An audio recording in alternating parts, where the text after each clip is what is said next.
ఇచ్చేసినటువంటి తల్లిదండ్రులకు, గురువులకు, ఆరోగ్య సిబ్బందికి, పిల్లలకు,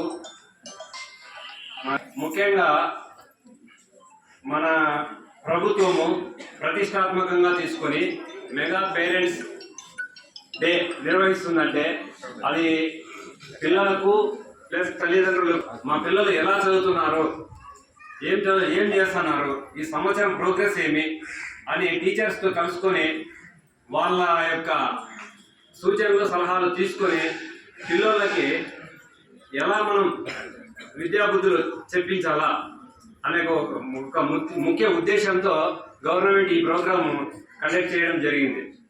దీన్ని ప్రతి ఒక్కరూ మనం బాధ్యతాయుతంగా తీసుకొని, ముఖ్యంగా తల్లిదండ్రులు అయితే పిల్లల్ని ఇంటి దగ్గర ఏం చేస్తున్నారు, ఎలా చదువుతున్నారు, వాళ్ళ ఏ రూట్లో పోతున్నారు వాళ్ళని అబ్జర్వ్ చేసుకుంటూ మన బాధ్యతగా మన ఊరికి ఏదో బడికి పంపించేస్తున్నాము, వాళ్ళు ఏదో చదువుతున్నారులే, పోతున్నారు, స్కూల్కి పోతున్నారు, వస్తున్నారు అని కాకోకుండా వాళ్ళు ఏం చేస్తున్నారు. ఈరోజు ప్రభుత్వ స్కూళ్ళల్లో పిల్లల స్ట్రెంత్ తగ్గిపోతున్నారంటే ఏం కారణం? మన గురువులైతే, మన టీచర్స్ వాళ్ళు చదివి డిఎస్సీలు రాసి మంచి నాలెడ్జ్తో వచ్చిండేవాళ్ళు. ప్రైవేట్ స్కూళ్ళల్లో ఉండే వాళ్ళంతా ఫెయిల్ అయ్యి వాళ్ళు ప్రైవేట్ స్కూళ్ళలో పనిచేసేవాళ్ళు. మన టీచర్స్ దగ్గర మన పిల్లలు వేరుకుంటారని ప్రైవేట్ స్కూళ్ళల్లో వాళ్ళు ఎనికిబండలే, కాకపోతే వాళ్ళు తక్కువ అని చేయకూడదు, వాళ్ళు కూడా మంచి టీచర్సే. కాకపోతే వీళ్ళు అన్ని ఇబ్బందులు పడి పైకి వచ్చిండేవాళ్ళు. వీళ్ళు మనకు విద్యార్థులు బాగా నేర్పించగలరు.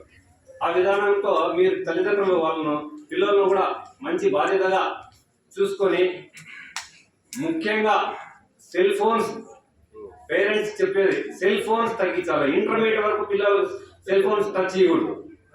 మెయిన్ చెడగొట్టనేది సెల్ ఫోన్స్. ఆ సెల్ ఫోన్స్ వల్ల పిల్లలు చాలా ఇదైపోతున్నారు. కాబట్టి అది తల్లిదండ్రులు దాన్ని ఒక ఇదిగా తీసుకొని వాళ్ళకి సెల్ ఫోన్లు మాత్రం దయచేసి ఇవ్వద్దండి. అలాగే పిల్లలు, మీరు ఈరోజు సార్ చెప్పినారు ఇంతవరకు జీవి ఆదినారాయణ సారు 20 సంవత్సరాలు కష్టపడి 80 సంవత్సరాలు సుఖంగా ఉండొచ్చు.